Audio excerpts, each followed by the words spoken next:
जय हिंद बच्चों, Nalanda IAS academy के इस वेबिनार में आप लोगों का स्वागत है। आज के इस सेशन में हम लोग जो हैं सिविल सर्विसेज एग्जाम के बारे में जानेंगे। तो टॉपिक क्या है? Introduction of civil services examination, right.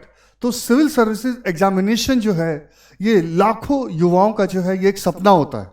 अगर मैं आपको नंबर से बताने की कोशिश करूं तो हर साल करीब 10 लाख लोग जो हैं वो इसका फॉर्म भरते हैं और 10 लाख में से अराउंड 4 से 5 लाख लोग ही प्रीलिम्स देते हैं। यानी कि 5 लाख लोग जो हैं 50% लोग जो हैं वो फॉर्म भरने के बाद भी एग्जाम देने नहीं आते हैं। ऐसा क्यों?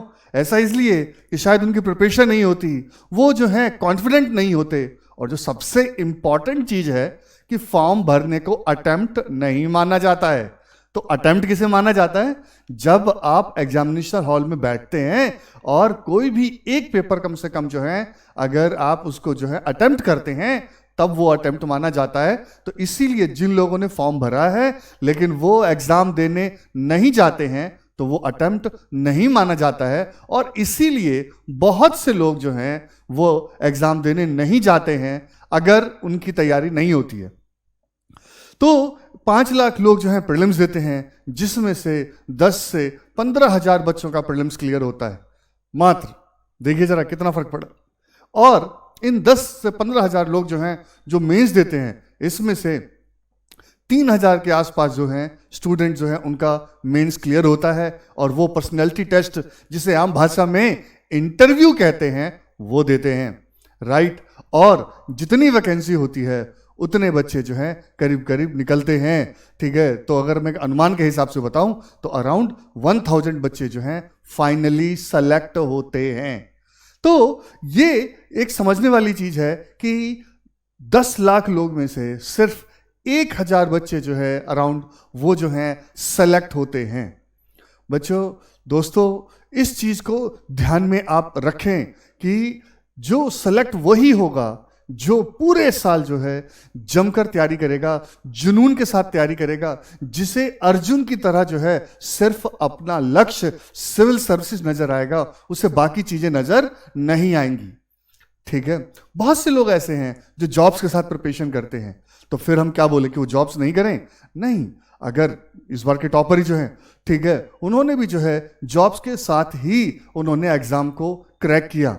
लेकिन आप कहीं भी हो, चाहे आप जॉब्स में हो, चाहे आप स्टडी कर रहे हो, चाहे आप फुल टाइम स्कॉलर हो, लेकिन आपको आपका लक्ष्य जो है वो पूरा का पूरा नजर आना चाहिए, और सिर्फ वही नजर आना चाहिए। जैसे अर्जुन को जो है चिड़िया की सिर्फ आंख नजर आ रही थी, बल्कि जो बाकी जो लोग थे उनको चिड़िया भी नजर आ रही थी, पेड़ भी नजर आ रहे थे, गुरुजी भी नजर आ रहे थे। तो ये चीजें नहीं होनी चाहिए। हमें सिर्फ अपना लक्ष्य ही नजर आना चाहिए। ये सबसे ज्यादा इंपॉर्टेंट चीज है। अक्सर कुछ लोग सोचते हैं कि हमें इसकी तैयारी जो है किस लिए करनी चाहिए। कोई सोचता है कि हम गाड़ी के लिए करें, मतलब जो ब्लू लाइट वाली जो गाड़ी होती है, वैसे तो और सुप्रीम कोर्ट का ऑर्डर है वो हटा दिया गया है, लेकिन अभी भी उसका चार्म उतना ही है। कुछ लोग पावर के लिए करते हैं, कुछ लोग प्रेस्टीज के लिए करते हैं, कुछ लोग जो है कहते हैं हमारा सपना है। लेकिन जो सबसे इंपॉर्टेंट चीज है वो ये है अपनी देश की सेवा। और देश की सेवा करने की जो भावना होती है ना, ये किसी के कहने से नहीं आती, ये अंदर से आती है, ठीक है। ये जो भावना जो है भगत सिंह के अंदर जो है, वो 23 साल की उम्र में वो जो है फांसी पे झूल जाते हैं, देश के लिए सब कुछ कुर्बान कर देते हैं। और महात्मा गांधी के अंदर जो है 30-35 साल के बाद जो है वो भावना आती है। तो किसी व्यक्ति में कितनी जल्दी आएगी, किसी व्यक्ति में कितनी बाद आएगी, इसके बारे में कहना थोड़ा मुश्किल है। लेकिन यह बात पक्की है कि आपके अंदर से आवाज आनी चाहिए, जो सबसे इंपॉर्टेंट चीज है।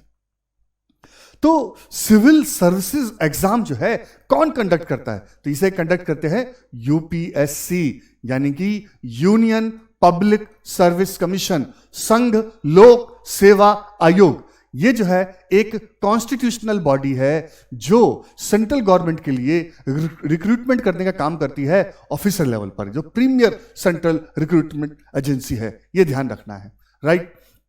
और जैसे मैंने आपको बताया कि कॉन्स्टिट्यूशनल बॉडी है, और ये जो है यूपीएससी जो है वो सिविल सर्विसेज का एग्जाम कंडक्ट करती है और हर साल करवाती है। वैसे सिविल सर्विसेज के अलावा ये NDA, CDS, IES Indian engineering services, IFS Indian forest services और भी सर्विसेज के लिए एग्जाम कंडक्ट करवाती है। लेकिन इन सब में जो सबसे ज्यादा पॉपुलर है वो है सिविल सर्विसेज। अब सवाल यह है कि सिविल सर्विसेज किसे कहते हैं? तो the services which serve civilians, those services are known as civil services. वो सेवा जो आम लोगों की, जो आम नागरिकों की सेवा करे, उसे हम क्या बोलते हैं? सिविल सेवा कहते हैं। यह चीज हमें पता होनी चाहिए। Civil stand for civilians, the services for civilians are known as civil services. ये बहुत इंपॉर्टेंट है। कुछ लोग इसको आईएएस बोलते हैं, कुछ लोग इसको यूपीएससी बोलते हैं। तो इसमें सबसे करेक्ट क्या है? तो सबसे करेक्ट जो है वो है सिविल सर्विसेज। और कुछ लोग उसको यूपीएससी बोलते हैं, वो सही नहीं है। जैसे कि कोई बच्चा 10th का एग्जाम दे रहा है और बोल रहा है कि मैं बोर्ड का एग्जाम दे रहा हूं, तो हमें क्लियर नहीं होता कोई 10th का दे रहा है या 12th का दे रहा है। ठीक है, तो इसी तरह से हमें बताना चाहिए कि हम सिविल सर्विस का दे रहे हैं या एनडीए का दे रहे हैं, क्योंकि यूपीएससी तो बहुत सारे एग्जाम कंडक्ट करवाता है, तो ये बहुत जरूरी है। और दूसरा, सिविल सर्विसेज में जो है 24 सर्विसेज आती हैं, आईएएस, आईपीएस, आईएफएस, आईआरएस, तो इस तरह की काफी सर्विसेज आती हैं। तो हम जब बोलते हैं कि हम आईएएस एग्जाम की तैयारी कर रहे हैं, तो एक्चुअली हम सिर्फ आईएएस एग्जाम की ही नहीं, क्योंकि वो एग्जाम सिर्फ आईएएस के लिए नहीं है, इंडियन एडमिनिस्ट्रेटिव सर्विसेज के लिए नहीं है, वो आईपीएस के लिए भी है, वो आईआरएस के लिए भी है, वो 24 सर्विसेज के लिए है। तो इसलिए जो सबसे एक्यूरेट होगा वो होगा सिविल सर्विसेज। ये बात ध्यान देनी है। ये बात हमने अभी बात की कि हमें सिविल सर्विसेज क्यों ज्वाइन करनी चाहिए। तो इसका जो है मैं एक ही बात कहूंगा कि पहले देश बाकी शेष, यानी जो देश के प्रति जो है हमारी रिस्पॉन्सिबिलिटी है। जब हमारा देश गुलाम था तो हमारे फ्रीडम फाइटर्स ने जो है आम जनता को ये सपने दिखाए थे कि जब हम ब्रिटिश गुलामी की आज़ादी से जो है हम आज़ाद होंगे, उनकी गुलामी से आज़ाद होंगे, तो हम क्या करेंगे? अपना डेवलपमेंट कर सकेंगे। ऐसी सरकार आएगी, ऐसे सिविल सर्वेंट होंगे जो देश की भलाई के लिए काम करेंगे, जो देश को आगे बढ़ाने के लिए काम करेंगे। तो अब वो टाइम आ चुका है, बल्कि कई लोग इसके ऊपर काम कर रहे हैं और आपको जो है इस परंपरा को आगे बढ़ाना है। तो सबसे पहले हमें देश की सेवा करनी है। दूसरी चीज, देश की सेवा करने के लिए हमें क्या चाहिए? पावर चाहिए। क्या चाहिए? पावर चाहिए। ठीक है, क्योंकि जब तक हमें पावर नहीं मिलेगी हम कैसे सेवा करेंगे? चाहे एजुकेशन में हमें कुछ काम करना है, चाहे हेल्थ के फील्ड में काम करना है, चाहे किसी भी फील्ड में काम करना है, उसके लिए क्या चाहिए? पावर चाहिए। और जिसके पास पावर होती है उसके पास जो है प्रेस्टीज अपने आप ही आती है। ये साथ साथ चलती हैं, पावर और प्रेस्टीज जो है ये साथ साथ चलते हैं। तो ये बात बहुत ध्यान देने वाली बात है। लेकिन इसके अलावा जो ध्यान देने वाली बात है वो ये कि अगर हम बाकी जॉब में जाते हैं तो वहां क्या होता है कि एक ही जैसी काम करने पड़ते हैं। लेकिन सिविल सर्विसेज एक ऐसी सर्विस है जहां पर आपको अलग अलग लेवल पे काम करना पड़ता है। वहां पर आपको डिस्ट्रिक्ट लेवल से लेकर, स्टेट लेवल से लेकर, नेशनल लेवल से लेकर इंटरनेशनल लेवल तक काम करने का मौका मिलता है। यह अपॉर्चुनिटी आपको शायद किसी और जॉब में ना मिले। और जो सबसे इंपॉर्टेंट है वो है जॉब सिक्योरिटी और जॉब सेटिस्फैक्शन। जॉब सिक्योरिटी, जब रिसेशन आता है और अभी कोविड-19 का टाइम है तो कईयों की जॉब जो है वो जो है क्या हो गई? चली गई या सैलरी कम हो गई। लेकिन गवर्नमेंट जॉब, सिविल सर्विसेज का ये एक सबसे बड़ा चार्म है कि जॉब जो है बल्कि आपकी सिक्योर ही नहीं होती, बल्कि आपकी रिस्पॉन्सिबिलिटी बढ़ जाती है। ठीक है, और आप जो है निखर कर आते हैं, लोगों की सेवा करने के लिए सबसे आगे आते हैं। जो आपके फ्रंट जो वॉरियर जो होते हैं, जो कोरोना वॉरियर्स जो हैं, उन सबको लीड करने का मौका मिलता है आप लोगों को। ठीक है, जैसे हमने देखा लव अग्रवाल आईएएस ऑफिसर हैं, किस तरीके से जो है उन्होंने कोरोना को जो है उन्होंने लीड किया और टीवी पर जो है बार बार जो है वो दिखते रहे। तो ये चीजें बहुत इंपॉर्टेंट है, राइट। और जब आप देश की सेवा करते हैं, जब आपको पावर मिलती है, जब आपको प्रेस्टीज मिलती है, जब आपके काम में जो है आपको चैलेंज मिलता है, तब जाकर आपको जॉब सेटिस्फैक्शन मिलती है। तो ये कंप्लीट पैकेज जो है ये आपको सिर्फ सिर्फ सिर्फ सिविल सर्विसेज में मिल सकती है और कहीं नहीं मिल सकती। अब आगे बढ़े। अब ये सारी चीजें करने के लिए जो है आपको ये एग्जाम क्लियर करना पड़ेगा। तो फिर अब जरा इस एग्जाम के नेचर को समझें। तो सिविल सर्विसेज का जो है जो एग्जाम जो है मैंने आपको बताया कि ये जो है एक बहुत ही टॉप क्लास का एग्जाम है। और इसमें जो सर्विसेज आती हैं वो आपको पता ही है, आईएएस, आईपीएस, आईआरएस, ठीक है, ये सारी सर्विसेज आती हैं। इसके अलावा सारी मिला के जो हैं 24 सर्विसेज जो हैं इसमें हमें देखने का मौका मिलता है। और इसमें हमें कौन सी सर्विसेज मिलेगी ये डिपेंड करता है कि एग्जाम में आपका रैंक क्या है, फॉर्म भरते वक्त आपने किस सर्विस को प्रेफरेंस दिया है, और उस साल नंबर ऑफ वैकेंसी कितनी है। इन 3 चीजों पर जो है डिपेंड करती है कि आपको इन सर्विसेज में से कौन सी सर्विस मिलेगी। ठीक है, एज लिमिट क्या है इस एग्जाम को देने के लिए? ठीक है, तो सिविल सर्विस एग्जाम को देने के लिए जो है जो एज लिमिट जो है मिनिमम जो है वो 21 है। 21 ईयर्स मिनिमम एज कितनी होनी चाहिए? 21। और ये सभी कैटेगरी के लिए सेम है, मिनिमम एज 21 होनी चाहिए। तो अब आपके मन में सवाल होगा कि ये एज कब से काउंट करते हैं? तो ये एज काउंट करते हैं 1 अगस्त से। कब से काउंट करते हैं? 1 अगस्त से जो है ये काउंट करते हैं, राइट। तो जनरल कैटेगरी के स्टूडेंट जो है 21 से 32 ईयर्स के बीच में एग्जाम दे सकते हैं। ओबीसी स्टूडेंट जो है 21 से 35 ईयर्स के बीच में एग्जाम दे सकते हैं। एससी एसटी स्टूडेंट जो है 21 से 37 ईयर्स के बीच में एग्जाम दे सकते हैं। और जो दिव्यांग हैं, जो हैंडीकैप हैं, वो 21 से 42 ईयर्स के बीच में एग्जाम दे सकते हैं। तो ये चीज काफी इंपॉर्टेंट है। तो मैं उम्मीद करता हूं कि आप जो है इस बात को समझ पाए होंगे कि एज कितनी होनी चाहिए। लेकिन यहां ध्यान देने की जरूरत है। कई बार लोगों के मन में सवाल होता है कि हमें कब ये अब कितनी ऐसी इस एग्जाम की प्रिपरेशन करनी चाहिए। तो प्यारे बच्चों, मैं यहां पर यही कहूंगा कि दोस्तों, जब जागो तभी सवेरा। जितनी जल्दी आप तैयारी कर सकें, लेकिन जितनी जल्दी तैयारी का मतलब क्या है? क्या हम 6th क्लास से तैयारी कर दें? क्या हम नर्सरी से तैयारी कर दें? नहीं। लेकिन एक बात बताना चाहता हूं, वो ये है कि एक डायरेक्टली प्रिपरेशन होता है और एक इनडायरेक्ट प्रिपरेशन होता है, राइट। इनडायरेक्ट प्रिपरेशन जो है, मेरे पास कई बच्चों के फोन आते हैं 6th क्लास में, 7th में, 8th में, 9th में, कहते सर हम अभी से तैयारी करना चाहते हैं। तो आप डायरेक्टली तो तैयारी नहीं कर सकते, लेकिन हाँ इनडायरेक्टली आप तैयारी कर सकते हैं। वो कैसे? जो एनसीईआरटी बुक्स आप अपनी क्लास की पढ़ रहे हैं उससे ढंग से पढ़ें, उसको बार बार पढ़ें। ये बहुत इंपॉर्टेंट है, क्योंकि यही एनसीईआरटी बुक्स जो है आपको बाद में पढ़नी पड़ती हैं, यही टेक्स्ट बुक जो है आपको बाद में पढ़नी पड़ती हैं। तो अच्छा होगा कि आप अभी से ध्यान से पढ़ें, ताकि बाद में आपका टाइम बचे। उसको जो है कम से कम जो है 5 बार, 7 बार, 10 बार जो है रिवाइज करें। तो ये बहुत इंपॉर्टेंट चीज है। मैं उम्मीद करता हूं कि जो बच्चे, यंग बच्चे जो देख रहे हैं, जो 6th क्लास में, 7th में या 6 to 10th के बीच में, वो इस बात को समझेंगे। अब बात करते हैं डायरेक्ट प्रिपरेशन की। जो डायरेक्ट प्रिपरेशन जो है उसके भी 3 पार्ट्स हैं। फर्स्ट, जो बच्चे 11th 12th में, वो 11th 12th के साथ ही हमारे नालंदा आईएएस एकेडमी के आईएएस ओरिएंटेशन बैच को ज्वाइन कर सकते हैं। जी हाँ, बिल्कुल सही सुन रहे हैं आप कि आप 11th 12th क्लास से ही जो है इसको जो है ज्वाइन कर सकते हैं। जैसे मैं आपको एग्जांपल देता हूं, टीना डाबी ने जो है, उन्होंने क्या किया कि उस बच्ची ने जो है अपनी प्रिपरेशन जो है वो 11th 12th क्लास से ही जो है स्टार्ट कर दी। इसका उन्हें फायदा मिला। 11th 12th first year, second year, third year, और वो 21 साल जो है मतलब नहीं हुई थी ग्रेजुएशन में, तो उन्हें 1 साल और वेट करना पड़ा। उसके बाद उन्होंने एग्जाम दिया, तो फिर करीब 7 साल लगाए। लेकिन 7 साल का रिजल्ट क्या मिला? 7 साल का रिजल्ट ये मिला कि वो फर्स्ट अटेम्प्ट में पास हुई और फर्स्ट रैंक मिला। तो ये एक बहुत इंपॉर्टेंट चीज है जिसे आप लोगों को समझना है कि अगर जितनी जल्दी आप प्रिपरेशन स्टार्ट करते हैं तो आपका बेस काफी अच्छा बनता है, आपको रिवीजन का मौका मिलता है और आप इस एग्जाम को क्रैक करने की पॉसिबिलिटीज आपकी बढ़ जाती है। लेकिन जो बच्चे जो हैं 11th या 12th को क्रॉस कर चुके हैं, अंडर ग्रेजुएट में, वो भी निराश ना हो। आपको जो क्या करना चाहिए, एज सुन एज पॉसिबल अपने कॉलेज वाले टाइम का जो है यूटिलाइज करना चाहिए और अभी से तैयारी में लग जाना चाहिए, जो बहुत ही इंपॉर्टेंट है। क्योंकि कॉलेज का जो टाइम है उसमें जो है आपको काफी टाइम मिलता है, और उस टाइम को अगर आप यूटिलाइज करते हैं तो ये जो मेहनत जो है आपकी ग्रेजुएशन के दौरान की जो मेहनत है, ये आपको आगे हेल्प करती है। और आप जो है जब तैयारी कर रहे होते हैं तो आपको 2 या 3 साल का बाकी स्टूडेंट के कंपैरिजन में आपको एज मिलता है, और जिसकी वजह से आपके फाउंडेशन, आपको रिवीजन का मौका मिलता है और आपके पास होने की पॉसिबिलिटी काफी बढ़ जाती है। लेकिन कई ऐसे स्टूडेंट हैं जिनको जानकारी नहीं थी, वो ग्रेजुएशन के बाद, पोस्ट ग्रेजुएशन के बाद, पीएचडी के बाद या जॉब करने के बाद उनको ये जानकारी मिलती है कि हाँ, सिविल सर्विसेज एग्जाम ये बहुत इंपॉर्टेंट चीज है। जैसे बच्चों, जैसे दोस्तों, मैंने आप लोगों को पहले ही बताया कि अंदर देश की सेवा की करने की जो आवाज है ना, वो सबको अलग अलग आती है। भगत सिंह को अर्ली एज में आ गई, गांधी जी को थोड़ी लेट आई, क्लियर है कि नहीं? तो क्या नाम है, पटेल साहब को थोड़ी और लेट आई, राइट। तो ये चीजें जो हैं, जैसे कि 5 उंगली क्या हैं, ये अलग हैं, ऐसी हर स्टूडेंट, हर एस्पिरेंट क्या होता है, अलग होता है।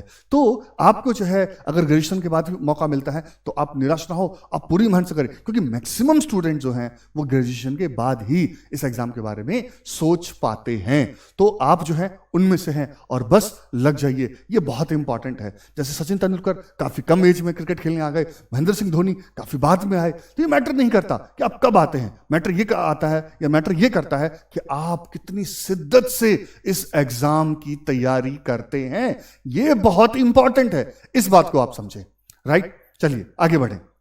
अब एजुकेशनल क्वालिफिकेशन क्या होनी चाहिए इस एग्जाम को देने के लिए?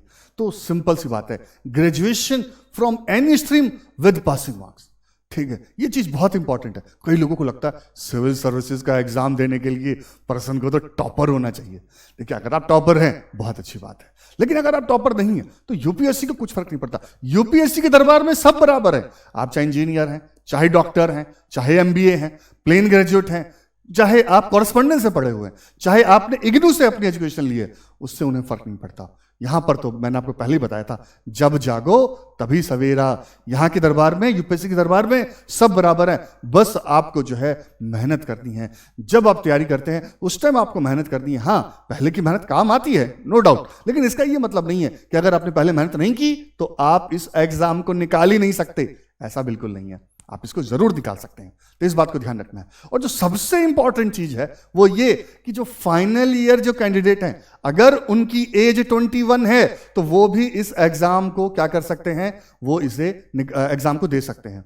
ठीक है, तो ये चीज बहुत इंपॉर्टेंट है। कई ऐसे लोग होते हैं जो 21-22 ईयर्स में की एज में जो है एग्जाम निकाल देते हैं, जैसे मैंने आपको टीना डब का एग्जाम्पल दिया था, और भी कई ऐसे बच्चे हैं जो इसको निकालते हैं। इस बात का आप ध्यान रखें। अब सवाल एक और आता है, नंबर ऑफ अटेम्प्ट्स। ये बहुत इंपॉर्टेंट है कि हमें कितने अटेम्प्ट मिलते हैं सिविल सर्विसेज एग्जाम को देने के लिए। देखो बच्चों, आपको अटेम्प्ट जो है निकालने का सिर्फ एक ही चाहिए होता है, लेकिन जो आपके पास ऑप्शन है, जो अवेलेबिलिटी है, जनरल कैंडिडेट्स के लिए 6 है, ओबीसी स्टूडेंट्स के लिए 9 है, एससी एसटी स्टूडेंट के लिए 37 ईयर्स की एज तक कोई लिमिट नहीं है, जितनी बार चाहे उतनी बार एग्जाम दें। ठीक है, और जो दिव्यांग स्टूडेंट्स हैं वो 9 टाइम्स दे सकते हैं। लेकिन मैं बार बार बोल रहा हूं, निकालने के लिए सिर्फ एक ही अटेम्प्ट चाहिए होता है, चाहे आपको 10 अटेम्प्ट दे दे, उससे कोई फर्क नहीं पड़ता। तो ये बात आप ध्यान रखें। ठीक है, क्लियर है कि नहीं? चलिए आगे बढ़े। अब इस एग्जाम की बात करें कि कितने स्टेजेस हैं। तो सबसे पहले प्रीलिम्स है और फिर मेंस है। ये 2 मेन स्टेजेस हैं। टेक्निकली मैं बोलूं तो यही 2 मेन स्टेजेस हैं, प्रीलिम्स और मेंस। और मेंस के 2 पार्ट होते हैं, रिटन और पर्सनैलिटी टेस्ट। लेकिन आम बोलचाल की भाषा में हम कहते हैं कि इसके 3 स्टेजेस हैं, प्रीलिम्स जिसमें ऑब्जेक्टिव क्वेश्चन आते हैं, मेंस जिसमें रिटन क्वेश्चंस होते हैं, पर्सनैलिटी टेस्ट जिसमें आपसे ओरली क्वेश्चंस पूछे जाते हैं। तो ये ध्यान रखना, टेक्निकली सिर्फ 2 हैं, प्रीलिम्स और मेंस। अगर आप यूपीएससी का नोटिफिकेशन देखेंगे सिविल सर्विस एग्जाम का तो उसमें सिर्फ 2 ही स्टेजेस की बात की गई है, लेकिन आम बोलचाल की बात करें तो उसमें प्रीलिम्स, मेंस और पर्सनैलिटी टेस्ट की बात होती है। क्लियर है?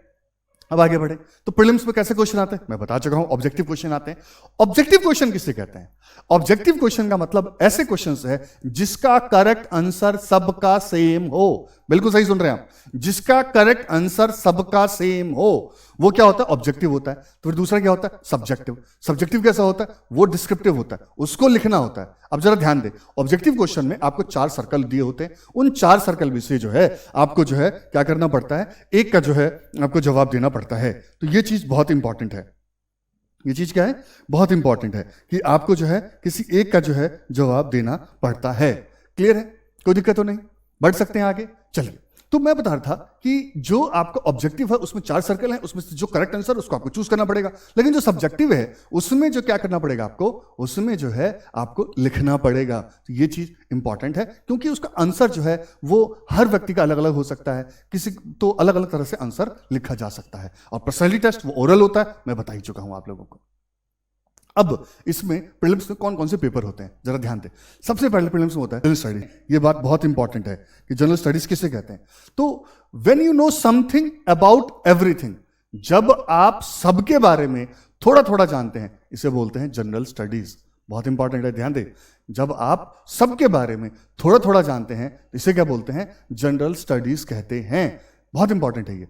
फिर आगे बढ़े, दूसरा क्या है? सीसैट, पूरा नाम सिविल सर्विस एप्टीट्यूड टेस्ट। फिर ध्यान दें, सिविल सर्विसेज एप्टीट्यूड टेस्ट। तो एप्टीट्यूड किसे कहते हैं? तो aptitude are those qualities which are essential for any profession, जो किसी भी प्रोफेशन के लिए जरूरी क्वालिटीज होती हैं उसे हम क्या बोलते हैं, एप्टीट्यूड बोलते हैं। तो इसमें जो है ये 2 पेपर आते हैं और इन दोनों का जो एग्जाम का जो नेचर जो होता है वो क्या होता है, ऑब्जेक्टिव क्वेश्चंस होते हैं, राइट। तो जीएस में कितने क्वेश्चन आते हैं, 100 क्वेश्चन आते हैं। कितने मार्क्स का होता है, ये 2 मार्क्स का होता है। तो 100 इंटू 2 टोटल कितना हो गया, 200 मार्क्स का हो गया, राइट। और कितने टाइम का होता है, ये 2 आवर्स का होता है, ध्यान दें इस बात को, ठीक है।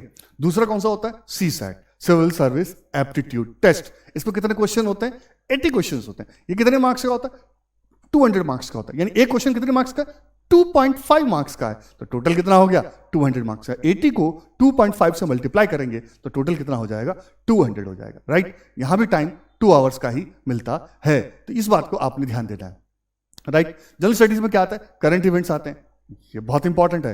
करंट इवेंट आज के टाइम में इतना इंपॉर्टेंट हो गया है कि इसको पढ़ना जो है, बच्चे जो है इसके अलग अलग तरीके निकालते हैं। तो इस पर आप लोगों को ध्यान देना है कि न्यूज़पेपर को अच्छे से पढ़ें, जो न्यूज़ चैनल्स की जो न्यूज़ है उसको अच्छे से देखें, राइट। फिर आता है इंडियन हिस्ट्री, फिर आता है geography of India and world, दोनों आते हैं। हिस्ट्री सिर्फ इंडिया की आती है, ज्योग्राफी जो है वो इंडिया और वर्ल्ड दोनों की आती है। वहीं जब मैं बात करूं पॉलिटी, तो इंडियन पॉलिटी एंड गवर्नेंस आता है। फिर आगे क्या आता है, इकोनॉमिक एंड सोशल डेवलपमेंट। ध्यान दें, इसमें इकोनॉमिक्स नहीं, इकोनॉमिक एंड सोशल डेवलपमेंट, यानी कि हम इकोनॉमिक्स के उन हिस्सों को पढ़ेंगे जो कंट्री को डेवलप करने के लिए जरूरी हैं, इकोनॉमिकली भी और सोशली भी। सबसे इंपॉर्टेंट चीज जो यूपीएससी के सिलेबस में जो हमें प्रीलिम्स की अगर मैं बात करूं तो वो है एनवायरमेंटल इकोलॉजी। ये ध्यान दें इस बात को, जब से सिविल सर्विसेज एग्जाम का जो प्रीलिम्स है जो है वो इंडियन फॉरेस्ट सर्विसेज के साथ कंबाइंड रूप से होता है, तब से जो है एनवायरमेंटल इकोलॉजी की इंपॉर्टेंस काफी बढ़ गई है। तो इसको अच्छे से तैयार करें। और फिर आता है जनरल साइंस, यानी कि साइंस एंड टेक्नोलॉजी, जो हमारे डे टू डे लाइफ में जो चल रहा है वो क्वेश्चन पूछे जाते हैं, ना कि आपके जो ट्रेडिशनल साइंस जो है वो पूछी जाती है। तो ये ध्यान रखना है। अब बात करें सीसैट की। सीसैट में क्या आता है, कॉम्प्रिहेंशन।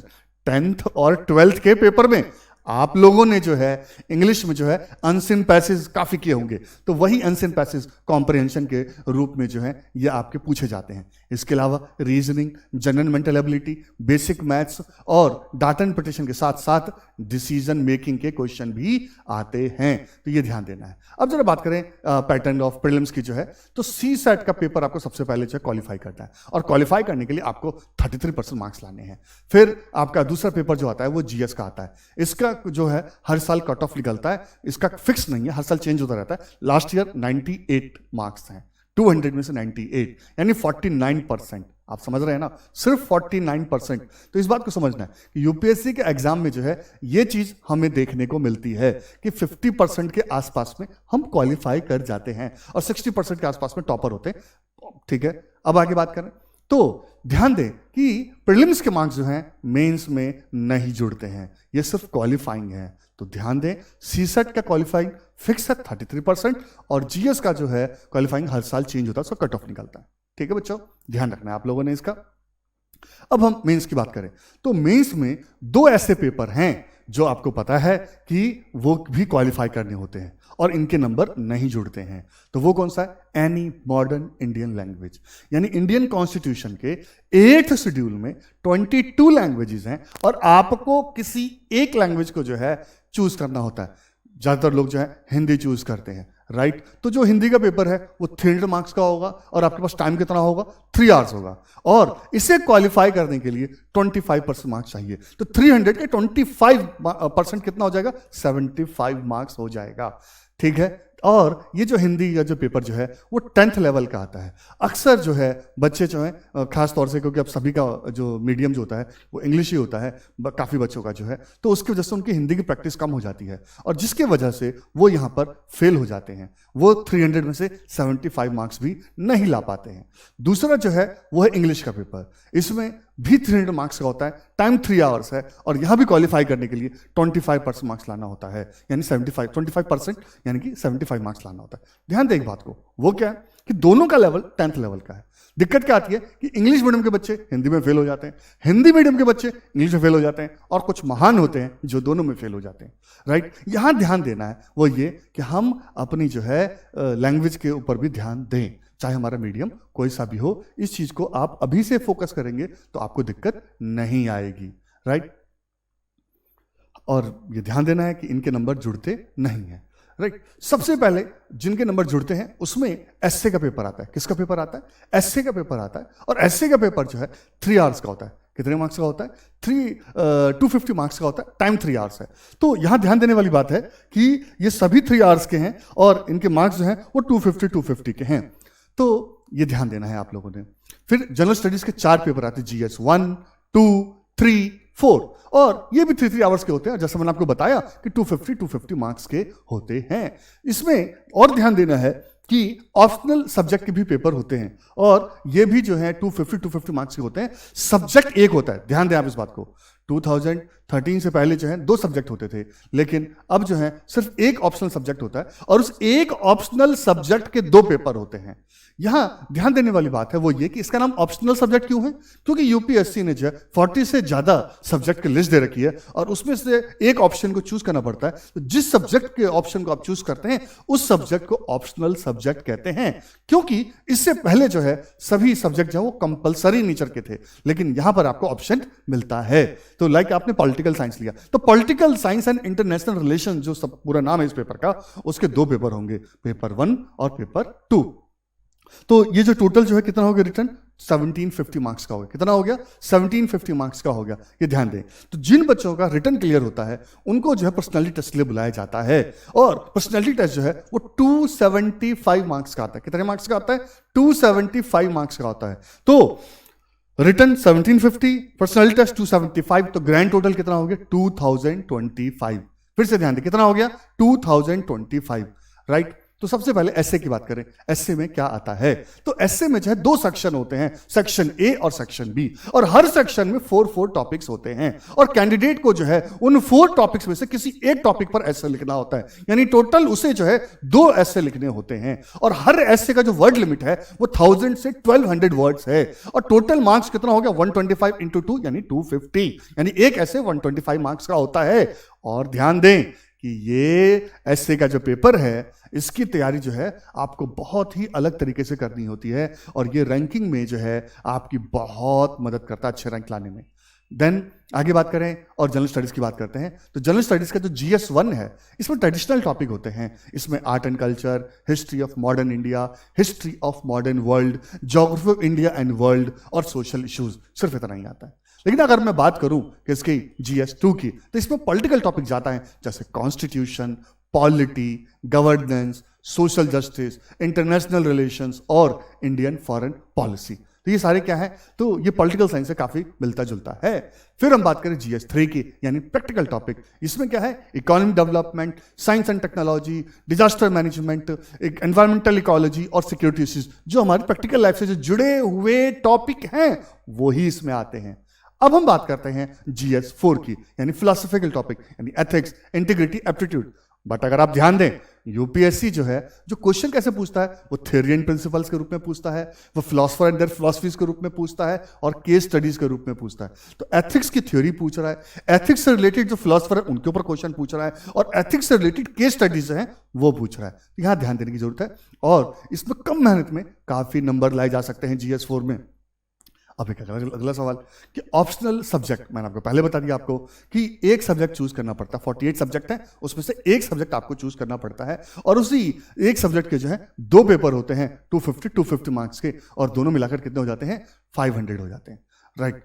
ठीक है। अगर मैं ऑप्शनल सब्जेक्ट की बात करूं तो इसका जो लेवल जो है ग्रेजुएशन से ऊपर होता है और पोस्ट ग्रेजुएशन से नीचे होता है। यानी कि दूसरे शब्दों में कह सकता हूं कि जो BA ऑनर्स जो या BSc ऑनर्स या BCom ऑनर्स का जो सिलेबस है वो ऑप्शनल सब्जेक्ट का सिलेबस होता है। कैंडिडेट जो हैं वो लिटरेचर वाले सब्जेक्ट को भी ऑप्शनल सब्जेक्ट के रूप में ले सकते हैं। लेकिन यहां मैं आपको एक चीज बोलूंगा, वो ये कि आप सब्जेक्ट वो लें जो GS के साथ ओवरलैप करता हो। ये बहुत इंपॉर्टेंट है। जो GS के साथ ओवरलैप करता हो उनको ही लेना चाहिए ताकि आपका काम आसान हो जाए। जैसे political science, history, geography, sociology, ये वो सब्जेक्ट हैं, पब्लिक एडमिनिस्ट्रेशन, ये वो सब्जेक्ट हैं जो GS के साथ क्या करते हैं? ओवरलैप करते हैं, राइट। आपका काम काफी आसान हो जाता है। आप एक के लिए पढ़ते हैं लेकिन दूसरा अपने आप तैयार हो जाता है।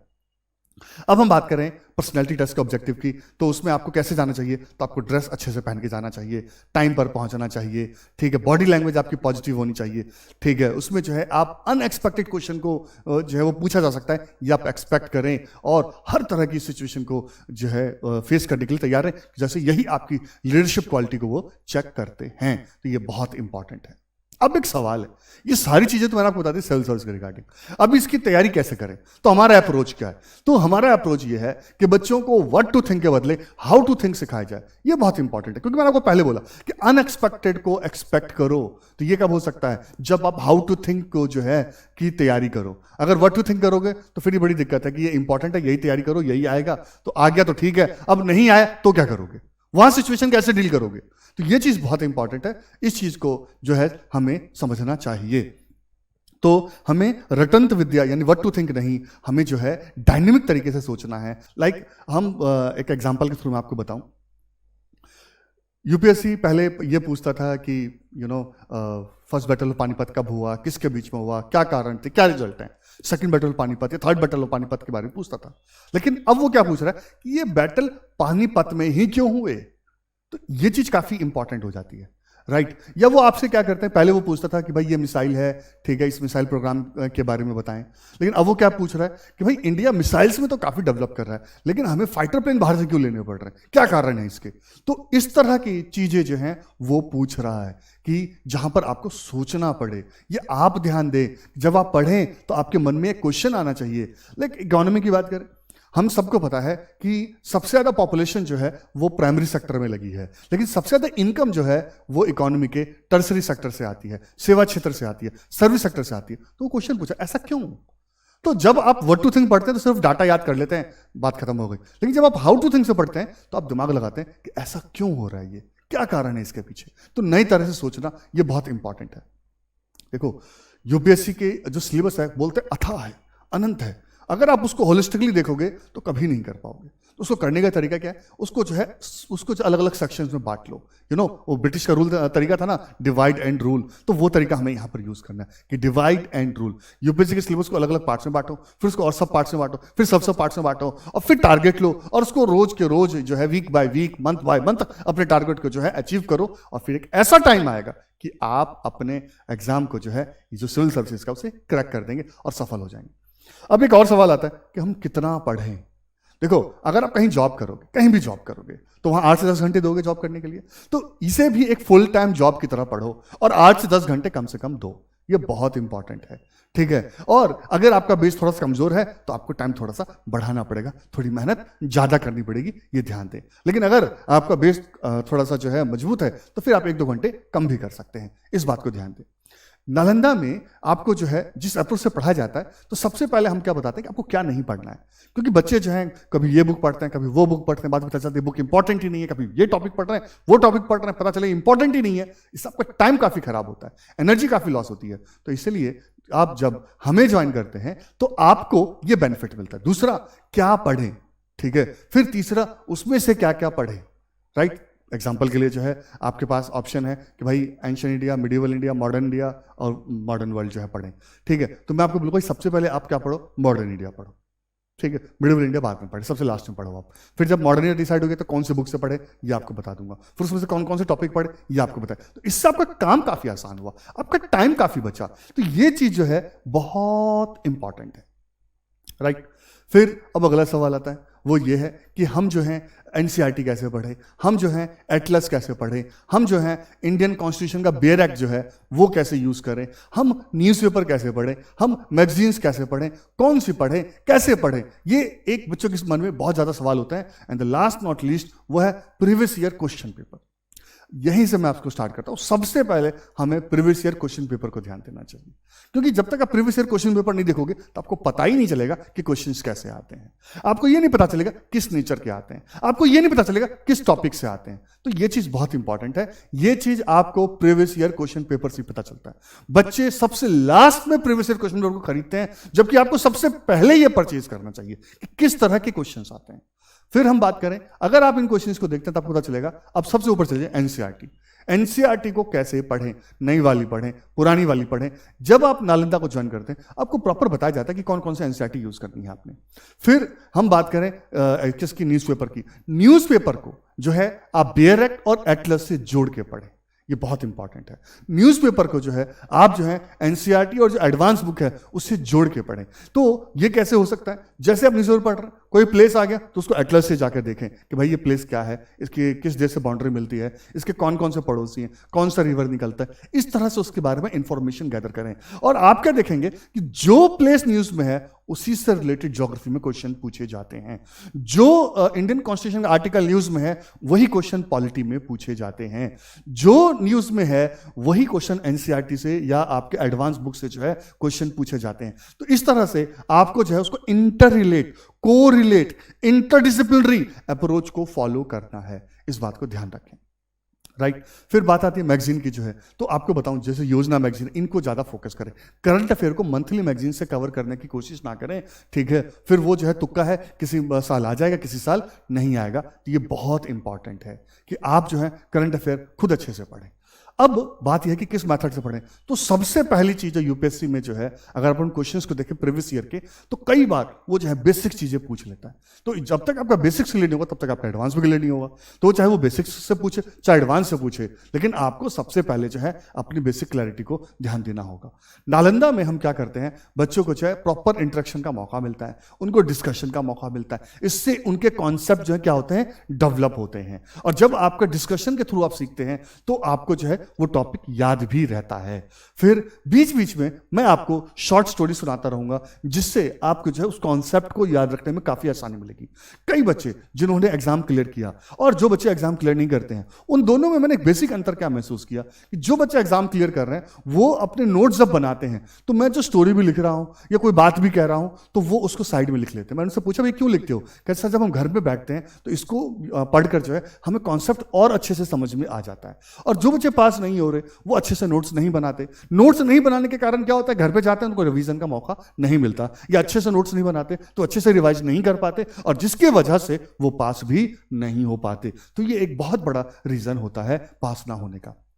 जो हमारे नोट्स हैं वो बिल्कुल शॉर्ट नोट्स हैं, ये बहुत इंपॉर्टेंट चीज़ है कि क्रिस्पी नोट्स हैं। वो जो हैं, जो इंपॉर्टेंट फैक्ट्स हैं या तो बोल्ड होते हैं या आपके अंडरलाइंड होते हैं, तो ये आपकी काफ़ी मदद करते हैं। फिर वीडियो सेशन जो हैं टाइम टाइम पर आपके होते हैं, और अब तो ऑनलाइन हमारा पूरा जो बैच स्टार्ट हो चुका है, तो आप क्या कर सकते हैं, घर बैठे जो है उन वीडियो सेशंस को आप देखते हो, और जितनी बार चाहे उतनी बार देखते हो, कहीं से भी देखो, कभी भी देखो, ठीक है। तो ये चीज़ आपके लिए बहुत इंपॉर्टेंट होती है। और सबसे इंपॉर्टेंट हमारा असाइनमेंट सिस्टम। इसमें क्या होता है, हम आपको टाइम टू टाइम जो है कुछ असाइनमेंट देते हैं कि भाई आप इस टॉपिक पे नोट्स बनाओ, ठीक है। जब आपको पढ़ा दिया अब आप इसके ऊपर नोट्स बनाओ। तो जब आप उसके ऊपर खुद तैयार करते हैं उसमें आपकी पार्टिसिपेशन होती है, तो उसको आप कभी भूलते नहीं हो, और वो आपको जो है काफी समय तक याद रहता है, और एग्जामिनेशन हॉल में जो है आपकी परफॉर्मेंस काफी बढ़ जाती है। अब हम बात करें कि हमारा मेथड क्या है। देखो सबसे इंपॉर्टेंट चीज है, जैसे कोविड-19 में भी कहते हैं कि भाई क्या करो, टेस्ट टेस्ट टेस्ट। तो ऐसे सिविल सर्विस एग्जाम को करेक्ट करने का एक सिंपल सा तरीका है, क्या करो, टेस्ट टेस्ट टेस्ट। तो जो हमारा ऐप है उसमें आपको हम टाइम टू टाइम जो है टेस्ट देते रहते हैं, और आपका काम क्या है, चाहे आपको उसकी तैयारी हो ना हो, कुछ भी हो, आप उस टेस्ट को जरूर अटेम्प्ट करें, उससे आप जरूर सीखें, उसको आप जरूर एनालाइज करें, क्योंकि जितने आप टेस्ट की प्रैक्टिस करेंगे, तो कहते हैं ना practice makes a person perfect. दूसरा क्या है, हम उसका पूरा परफॉर्मेंस का रिकॉर्ड बनाते हैं, तो आप उसको ग्राफ को देख के समझ जाते हैं कि आपकी परफॉर्मेंस ऊपर हो रही है या नीचे हो रही है, ठीक है, या आपकी स्टैटिक है, क्या है। तो हमें भी एनालाइज करने का मौका मिलता है और आपको भी मिलता है, ठीक है। दूसरा क्या है, आईएएस बनने के लिए आपको इस जो है 3 स्टेज से गुजरना पड़ेगा। सबसे पहले कलेक्ट द इंफॉर्मेशन, बुक्स से, मैगजीन से, ठीक है, टीवी चैनल से, वीडियो से, क्या है, कलेक्ट द इंफॉर्मेशन। दूसरा क्या है, उसे देखकर पढ़कर काफी नहीं है, उसे क्या करें, एनालाइज करें। जब तक आप एनालाइज नहीं करेंगे, ये ध्यान दें आप, एक पास होने वाले बच्चे और फेल होने वाले बच्चे में यही अंतर है कि पास होने वाला बच्चा क्लास करता है, वीडियो देखता है और चला जाता है, ठीक है, लेकिन बाद में जाकर उसको एनालाइज भी करता है। अब फेल होने वाला बच्चा उसको एनालाइज नहीं करता है, ये सबसे बड़ा डिफरेंस होता है। और फिर एनालाइज करने के बाद रुकना नहीं है, उसको लिख के देखना है, उसको बोल के देखना है। जब तक आप उसे एक्सप्रेस नहीं करोगे तब तक आपको कोई बेनिफिट नहीं है। तो मैं उम्मीद करता हूं आप इन स्टेजेस का ध्यान रखेंगे। अब न्यूज़पेपर की बात करें। न्यूज़पेपर में बच्चे के सामने सबसे बड़ी समस्या होती है कि हम क्या पढ़ें, क्या ना पढ़ें, कैसे पढ़ें। तो जब हम आपको पढ़ाएंगे तो आपको ना टॉपिक मार्क करवा देते हैं, ठीक है, ये न्यूज़ इंपॉर्टेंट है, तो आपका काम काफ़ी आसान हो जाता है। फिर आपको बताएंगे कैसे पढ़ें, उसमें से कैसे नोट्स निकालें, ये हम आपको निकाल के दिखाते हैं, ताकि आपका काम आसान हो जाता है और आप घर पे जो है आराम से जो है उसको तैयार कर पाते हैं। तो ये बहुत बहुत बहुत इंपॉर्टेंट है। उसमें से हम आपको क्वेश्चंस निकाल के दिखाएंगे, ताकि आपको ये समझ में आए कि इस टॉपिक से क्वेश्चन कैसे निकलते हैं, और फिर आपको आंसर राइटिंग के लिए टॉपिक देंगे, कि ताकि आपकी आंसर राइटिंग जो है वो भी इंप्रूव हो। क्योंकि आप जानते हो इस बात को कि 1750 मार्क्स का जो है वो रिटन टेस्ट होता है। तो जब तक आपकी आंसर राइटिंग एबिलिटी डेवलप नहीं होगी, इस एग्जाम को आप क्रैक नहीं कर सकते, ठीक है। न्यूज़पेपर से या तो डायरेक्ट क्वेश्चन आते हैं, सीधा टॉपिक से क्वेश्चन आ जाता है, या इनडायरेक्ट क्वेश्चन आते हैं। इनडायरेक्ट का क्या मतलब है कि उसमें जो है न्यूज़ दी हुई है, आपने उसको जो है गूगल सर्च किया, उसमें से टॉपिक निकाले, और या फिर आपको इंटरडिसिप्लिनरी अप्रोच को जो है फॉलो करना पड़ता है। जैसे मान लीजिए गांधी जी जो है उनके बर्थ की 150 सेंचुरी, तो गांधी से रिलेटेड क्वेश्चन आ गया, ये इंपॉर्टेंट हो गया। या कोविड-19 अभी फैला हुआ, तो कोविड-19 से रिलेटेड साइंस का क्वेश्चन जो है वो करंट अफेयर से जुड़ा आ गया, ठीक है। तो इस तरह की चीज़ें जो हैं वो भी पूछी जा सकती हैं। तो यानी करंट अफेयर से आप हिस्ट्री, करंट अफेयर से ज्योग्राफी, करंट अफेयर से एनवायरनमेंट, करंट अफेयर से जनरल साइंस, करंट अफेयर से इकोनॉमी, करंट अफेयर से पॉलिटी, इसको आपको पूरा जोड़ के जो है तैयार करना पड़ेगा। ये नहीं कि आप कुछ भी आप करें। अब जल्दी से इसको जो है आगे बढ़ाते हैं कि अगर आप हमारा प्रीलिम्स वाला ऑनलाइन का स्ट्रक्चर जो है ज्वाइन करते हैं, तो आपको जो है फीस दे जो है वो है 20,000 प्लस जीएसटी, राइट। फिर अगर आप प्रीलिम्स और मेंस दोनों ज्वाइन करना चाहते हैं जीएस का, तो फिर क्या है आपका 60,000 प्लस जीएसटी। अगर आप हमारा ऑप्शनल कोर्स ज्वाइन करना चाहते हैं तो 20,000 प्लस जीएसटी। अगर आप हमारा कंप्लीट कोर्स ज्वाइन करना चाहते हैं, जिसमें जीएस भी है, प्रीलिम्स का, जीएस मेंस का, उसमें जो है ऑप्शनल भी है, एसए भी है, इंटरव्यू है, सारा है, तो वो कितना है आपका 75,000 प्लस जीएसटी। अगर आप हमारी टेस्ट सीरीज ज्वाइन करना चाहते हैं तो वो क्या है 5,000 प्लस जीएसटी। अगर आप हमारे मेंस की टेस्ट सीरीज ज्वाइन करना चाहते हैं तो वो है 11,000 प्लस जीएसटी। और अगर आप ऑप्शनल की टेस्ट सीरीज ज्वाइन करना चाहते हैं तो वो भी 5,000 प्लस जीएसटी।